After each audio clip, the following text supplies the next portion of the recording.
You know when you hear a song and you hear a really cool guitar part in it and you think to yourself, oh man, I gotta hurry up and grab my guitar and learn this. And then you learn it, but then quickly abandon that whole idea because what you just learned, it gives you a whole new idea for something else that's like completely your own. Well, that happened to me again last night. I'm sure it's happened to you too.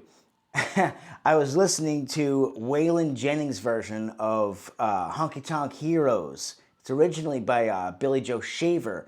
But now, in the Waylon Jennings version, it starts off real slow, like a ragtime, like kind of Jimmy Rogers kind of guitar thing.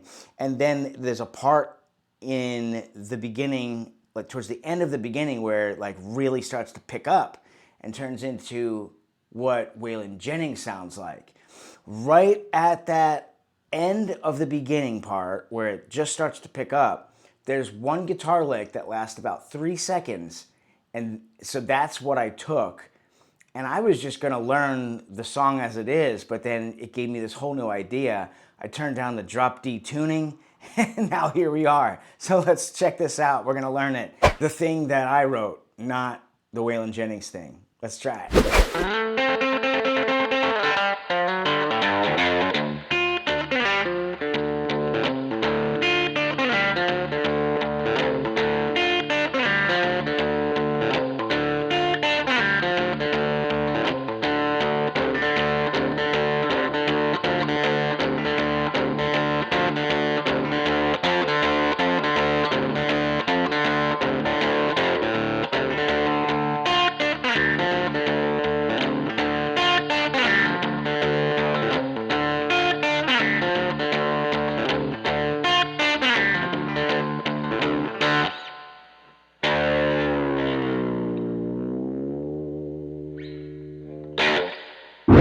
Yeah, I got that from the Billy Joe Shaver song that Waylon Jennings did. His cover of it is really good. I like both.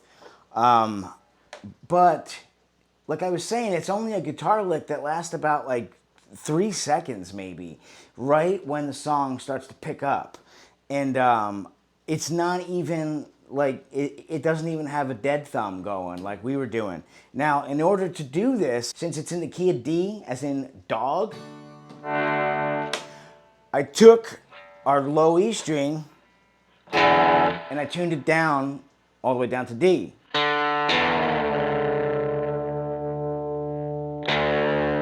There you go.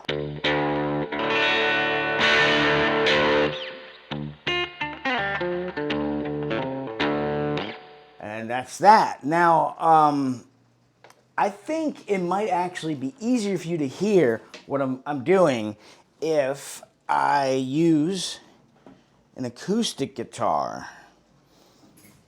Now, I already tuned this down. It's in drop D. You're gonna hear this microphone here picking up this guitar, so it's not gonna sound totally amazing, but in order to get that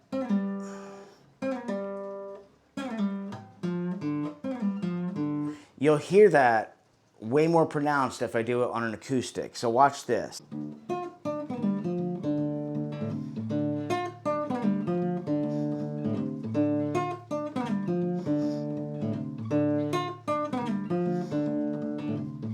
What I'm doing here is a dead thumb. It's an old blues trick where your thumb is dead. I don't know why they call it that, but it's just one string in it.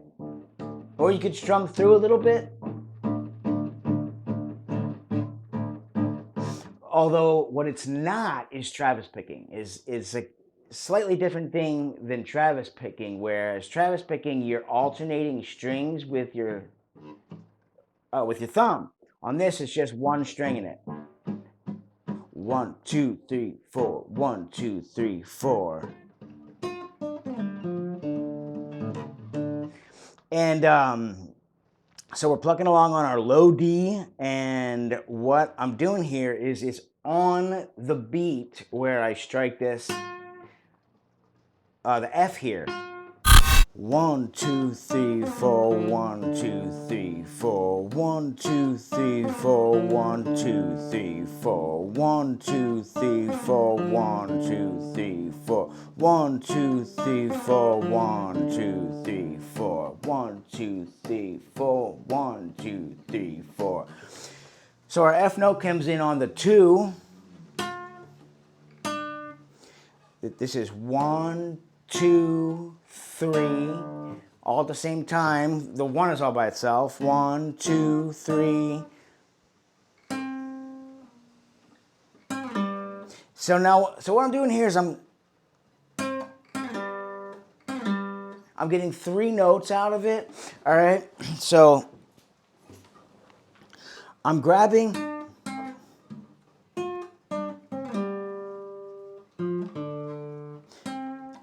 our C.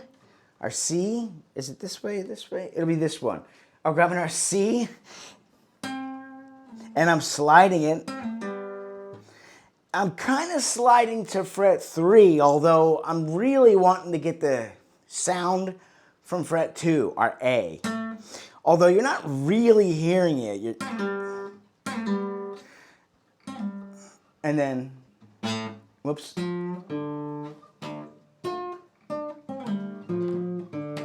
And when your thumb comes down, it doesn't come down when you hit that C. It comes down when you do your open G string, when you release.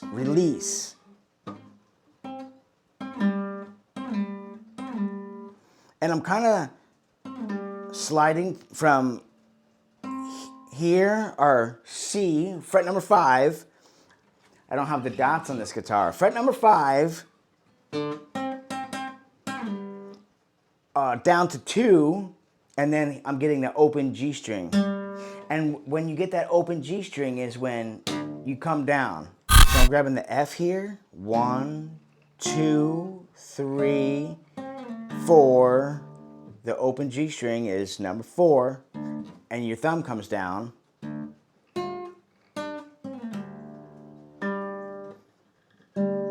And then you go.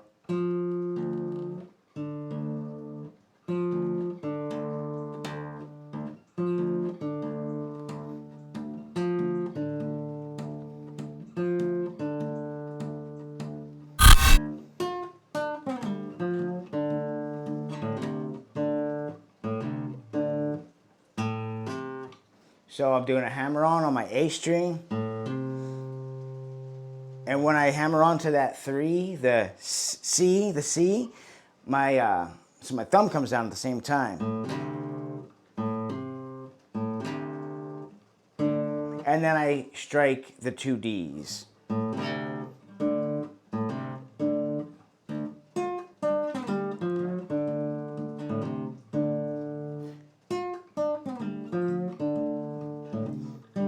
Oops.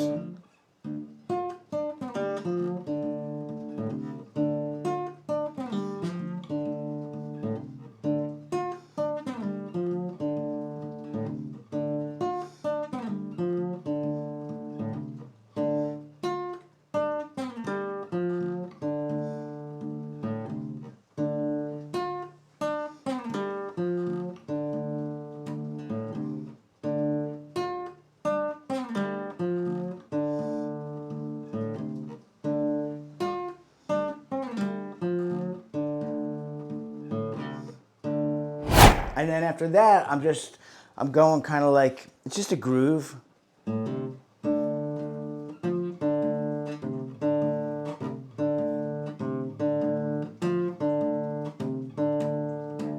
And this is still only on our low D.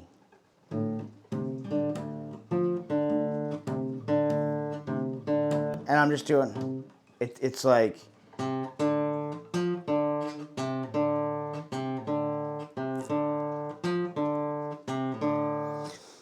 and I kind of alternate a couple different ideas. I'll go.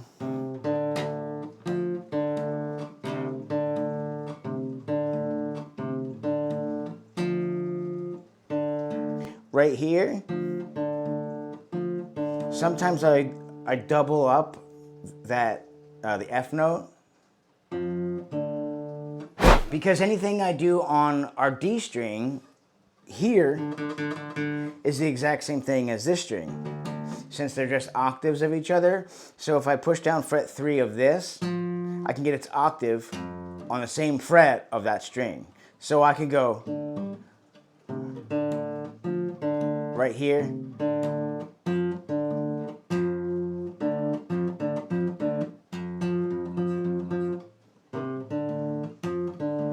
or I could go, I could do like a power chord. It just,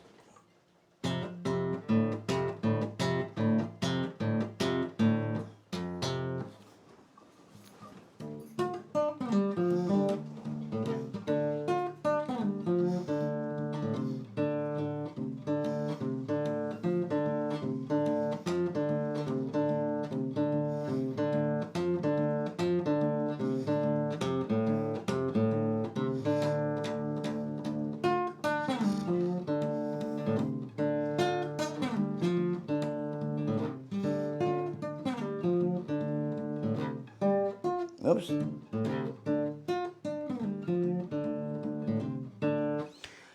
Yeah, and then you put this away. So then you grab the Gretsch with the reverb on and the Marshall Plexi pedal, and you got like, and you could turn on the P90 pickup. I had my Dynasonic on earlier. Here's my Dynasonic.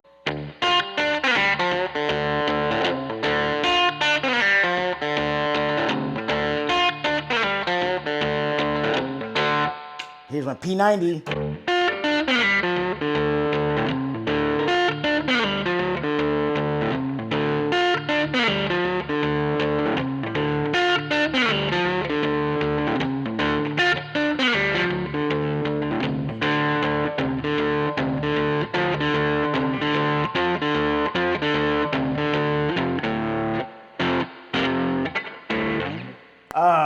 And that other thing I was doing in the very beginning, it's kind of like, you know, if you're playing out of like a D shape at the 10th fret and you do that blues thing.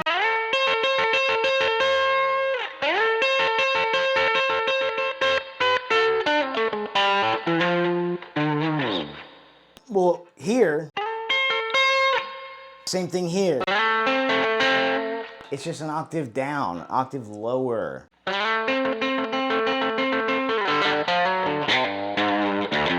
Whoa, let's try that again.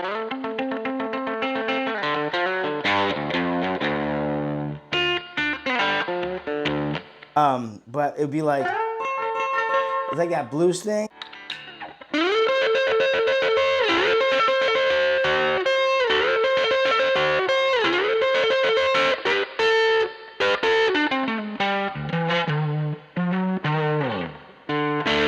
Now that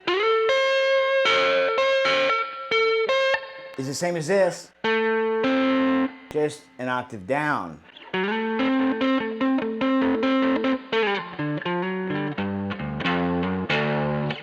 So what I'm doing here is I'm from our D string, I'm sliding up to fret 7, and then on our G string, fret number 5.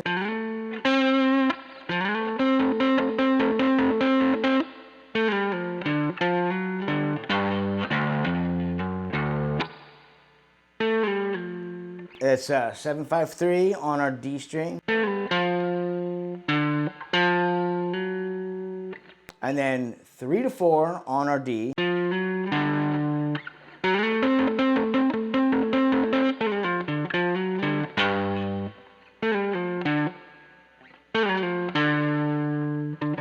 Fret number 5 on our A. 3-4 on our D.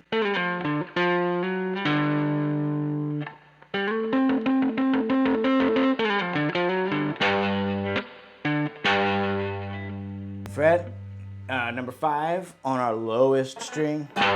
Open. 3-4. Open.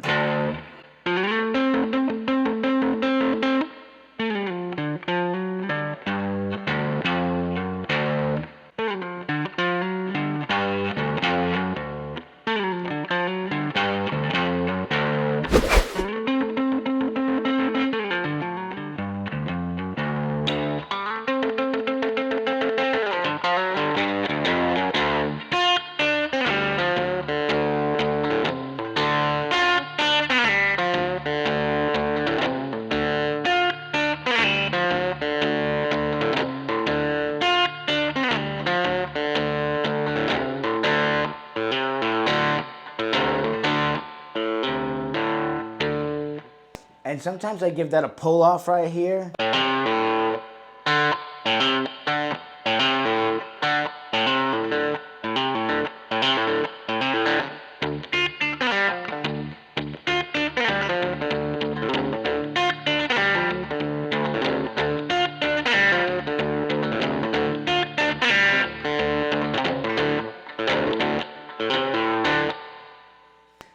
That's that.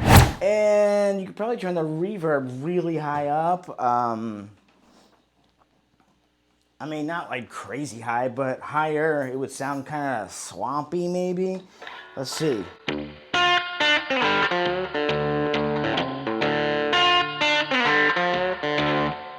And maybe like, we'll turn our gain a little bit lower.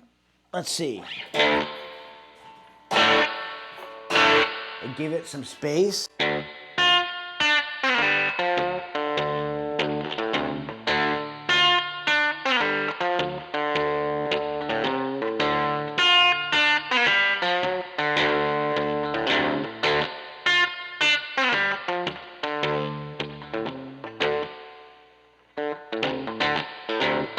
Like anytime you stop, you can hear that reverb kick. I don't have a delay or echo or anything like that on. You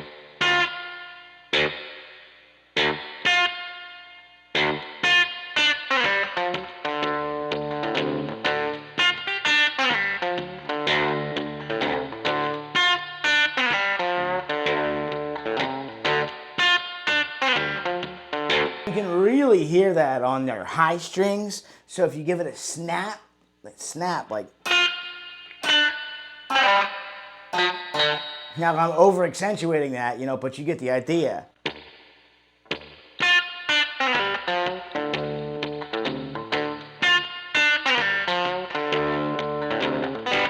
And then you could like lower it down.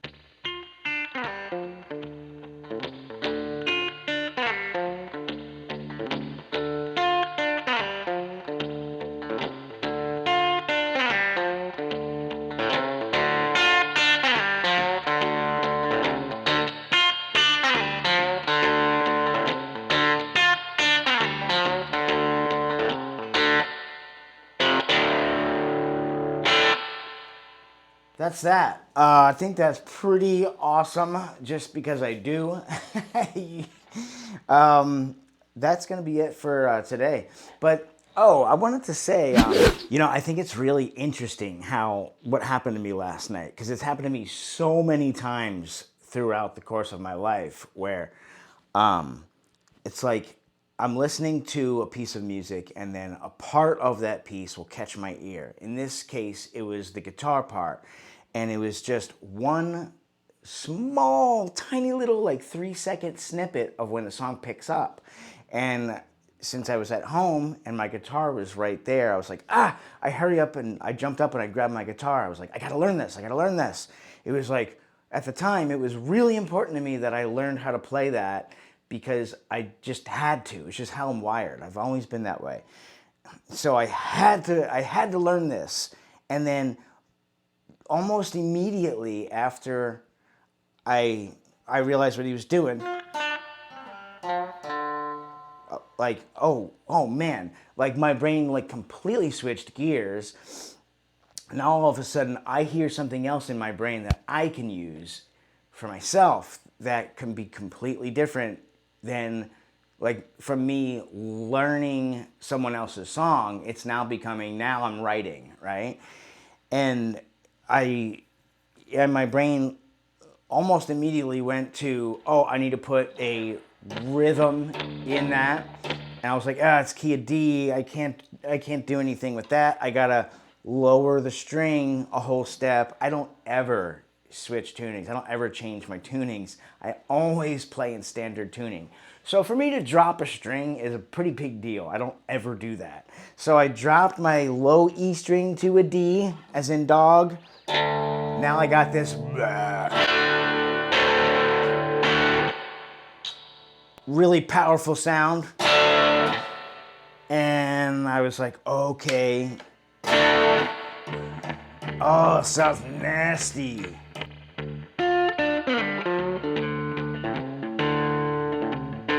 And then that is like really just, I hate to use the word swampy because I don't really like that word like when describing music. I don't know why, I just don't like it. But it just sounded like real nasty, growly, snarly to me. Like, oh, that's cool. And then just that.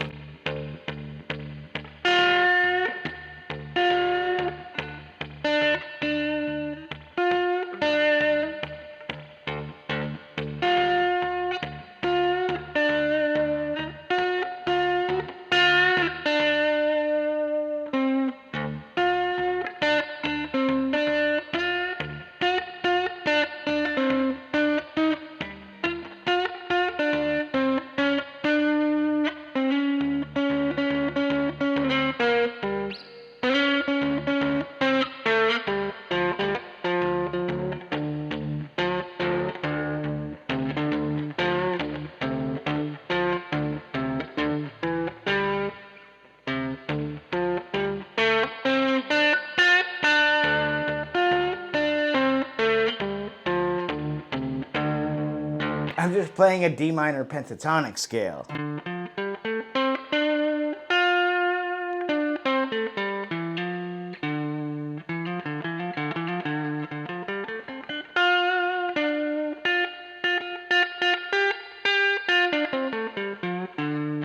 And then I'm keeping that. Anyway, my point is, I'm getting off topic here. So my point is, like, I find it super interesting how the brain can change so quickly of what's important to it, right?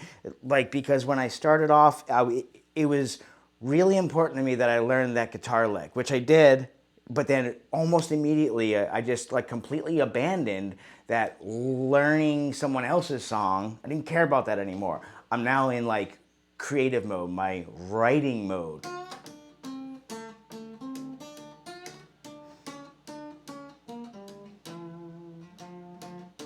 And I started playing around with a bunch of stuff, and it just reminded me of a book that I read a long time ago. Well, around like 2011-ish, something like that. It's called Music, the Brain, and Ecstasy by Robert Jourdain.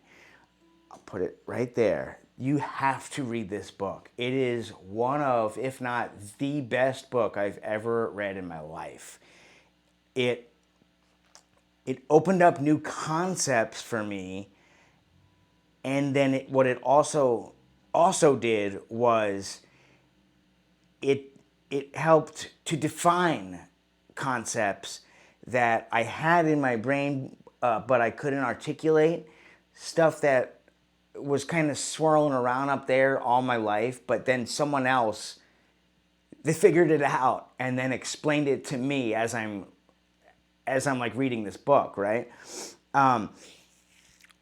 It starts off kind of slow. If you're gonna read this, it starts off kind of slow, kind of like sort of boring actually, because it starts at the very beginning where it explains like the inner like mechanics of the ear, how the eardrum works, the cochlea, and all that stuff, which is kind of like, whatever. But then if you can get through that part, everything else from that point onward to the end is absolutely amazing and like so eye-opening, mind-blowing.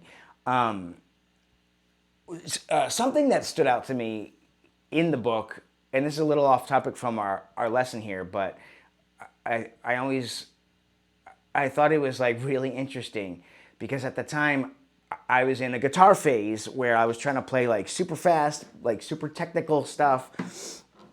So all my attention was on that kind of stuff. And a part of the book hit on where it's how our brain perceives music, right? Where if you string together a whole bunch of notes and you play it really fast, like think like Yngwie Malmsteen, the brain, it gets to a point in speed in all those notes strung together where the brain perceives that as one thing, as one long string. Now if you played the same exact set of notes but slightly slowed down, your brain actually perceives that as played quicker, so faster. Even though you actually are slowing it down, it's how your brain perceives it. Because now it's not just like strung together in a... Your brain, it kind of like, it takes in all that information and compiles it at a certain speed, right? When you slow it down slightly, it's like, for someone who's in the audience watching a musician, it's more impressive if you slow it down slightly because they perceive it as being played faster, which is crazy to me, but it's true. And it makes sense to me that our brains would work that way. I mean, if you speed it up enough, you can hardly even tell like note separation, you know? Like if you put it into a computer and hit like 6 times the speed, it would just, it's like completely gone, right? But so there's a sweet spot. So that's something to keep in mind as someone who's playing the music. You don't have to try to go all out, like top speed, it's so fast as I can. It's not about that. It's about how the audience perceives what you're doing. And then, so that got me on a whole thing about like now I guess because I've practiced the technical side of things, and I've pretty much gotten to a point where I know, like, that's as quick as I'm going to be. I'm no Yngwie Malmsteen, you know, but, like, I'm happy with where I'm at. Still always trying to improve, but, like, I'm happy where I'm at now. So I'm not hung up on that, right? So now I can take a step back and allow the music to breathe. And now the shift of gears is now on the actual music, not the sports side of it, right? Like all this like technical stuff is really just sports. Like, and you need that. You need a certain amount of that, absolutely. But like when you can take a step back and put the emphasis on the actual music, like I think that's where it's at. And that's kind of like what I was saying when we slowed this lick down, we turned up our reverb, right? And now it's like,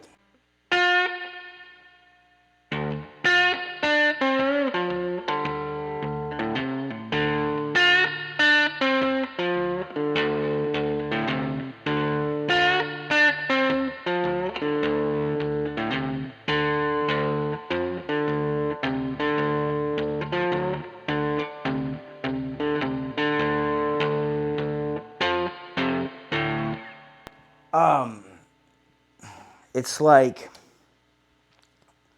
the whole idea behind why we play is to convey emotion, right? And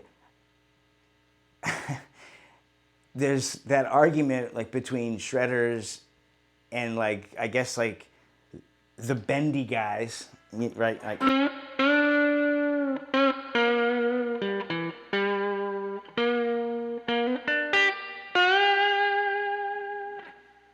Like there's the bendy guys, the blues guys, and there's the shredders. And a lot of the blues guys, you know, you see it online, you hear it, where it's like, oh man, that shreddy stuff, there's no feeling in it, there's no soul. Well, that's not true either.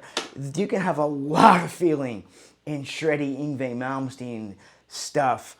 Or look at like Johannes Brahms or Beethoven or any of those guys, right? Like there's lots of feeling in really, really quickly played notes. It's not that you can only get the feeling from a slow bend.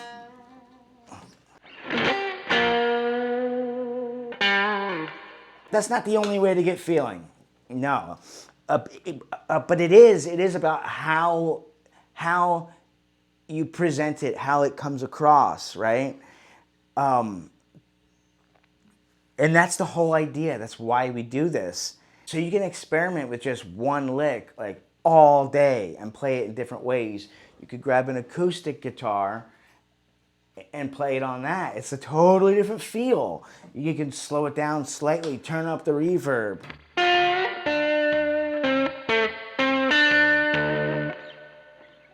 I mean, there's like so many ways that you could do it. What am I getting at? I have no idea. It's just important to me, so I'm talking about it. Yeah, it's not. I mean, it's like you gotta, you have to get like to a certain point technically, right? In order to be able to execute a passage of music, a string of notes, you have to have some technical ability. But like so many people, myself included, huge hardcore, I got really caught up on that side of things a long time ago, and I think like maturity with age has to play a part in that at some point too, right? So you have to have some kind of technical ability, and then you use that ability to execute what you're trying to convey emotionally, and it's all about that. And which is why I love playing the style of music that I play on my channel so much. The roots music, American roots music. It's so good. And I think it's often overlooked. Like if you tell somebody like, "Oh, I play rockabilly guitar," they probably think that you mean this.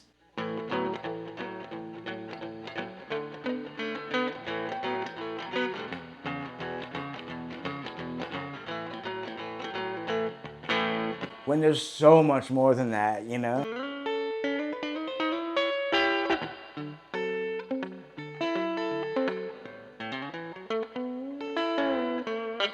Like, there's so much more that goes into it, right?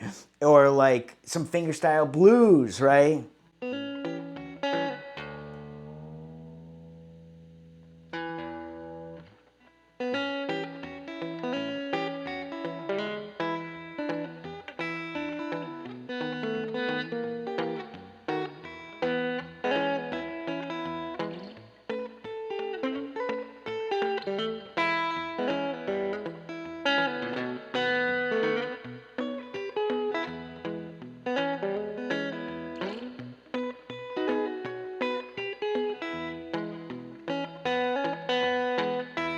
Something like that. I don't know. But like you get the point, right? Like,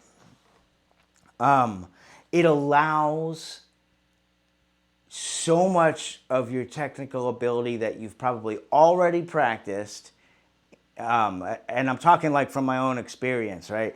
Like you take all that technical ability and then you even apply so much more with the Travis picking stuff and all that stuff that we just had covered in this lesson.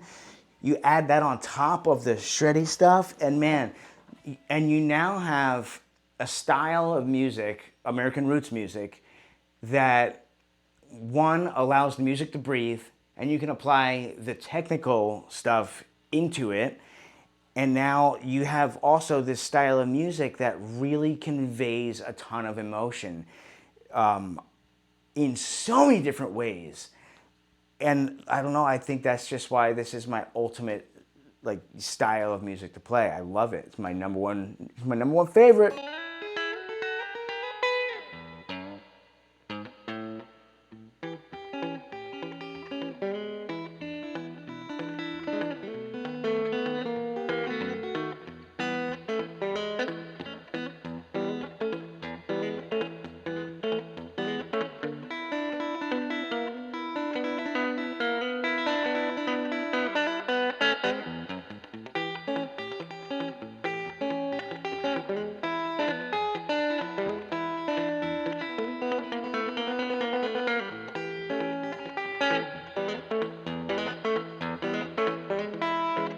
Is a little too fast, but that's the solo.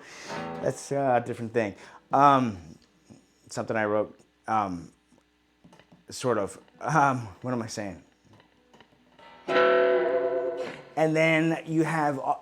So what it also is it's this style of music that encompasses a bunch of different genres that really is able to convey a ton of emotion and lets the music really breathe. And you have all this stuff that you can inject into it, and that's why it's my favorite style to play. And you saw the examples just based off this one lick where you can slow it down, speed it up, change guitars, get totally different sounds out of it. Sort of like how we talked about how we slightly slowed it down and then we turned up the reverb, and now you have this whole otherworldly sound where the emotion conveyed is a different thing, right? It's not exactly the same anymore. But yeah, I would totally recommend that book. I do totally recommend that book. You have to read Music, the Brain, and Ecstasy by Robert Jourdain. I actually looked it up earlier today. You can buy it on Amazon for like $10. You should buy it. I lent it to someone a while back, and then I never got it back, or they lost it or something. So I'm gonna rebuy it too, because I want to read it again. It's so good. That is gonna wrap it up for now. If you want way more stuff like this, you got to check out my Patreon page, 6-String Twangin' on Patreon. On the word twangin', there's no G on the end. It's not twanging, it's twangin'. Because the whole idea of my Patreon channel is that well, for one, I explain everything, where everything comes from, and why we're playing the choices of notes that we're playing. But like the reasoning behind it is because when I learned all the stuff that you see me do, for a long time, I didn't understand why I was playing what I was playing. I would get my tablature, or even if I was like learning a piece in standard like music notation, I would copy what the paper said. Or if I'm watching a guitar lesson on YouTube, like someone's like video, I'm parroting what their hands are doing and making my hands do exactly the same thing. I'm being a parrot, a copycat. I'm parroting it back to them. And I could do that, but then I couldn't improvise. I couldn't like create things on my own without having to hunt and peck for sounds and for notes. And you couple that like with the ear training, aural perception is what they called the classes I took in college. When I took my music theory, I took aural perception. Aural meaning ear, A-U-R-A-L, perception. And so you can identify tones by ear. If I hear a major sixth, I know exactly where that is on my guitar fretboard. I don't have to guess. I can identify it's a major sixth. I know exactly what that is. Right? So the stuff on my channel is going to unlock the box and allow you to do all those free-flowing ideas that you're trying to get out. It's gonna unlock that and just have a command over the fretboard, right? That is the whole idea. It's the whole goal of my Patreon page, and I really spend the time and I break all that stuff down. We are not just copying back what I'm showing you. You're understanding the concept. It's about the concept, the fundamentals of this whole thing. You got to understand the concept of where it comes from, and then you can apply that and just completely play freely. It's so easy. I promise you it's easy. You just have to get the concept. And I'm so excited to show people that, because I like when the when the light bulb goes off, you know, that spark. I get it. Oh my God, I was having a conversation with somebody at my work. He's been learning some piano, some guitar, and I was having the same conversation. I'm like, man, it's easy. I was like, playing music is easy. You just got to learn the concept. It's about structured, super basics. It's about that super basic structure that's underlying underneath, and then you add the sprinkles on top. But it's so easy. It's so easy once you get the concept. And I'm gonna leave it at that. So check out my Patreon, 6-string twangin'. Until next time, you just keep on picking.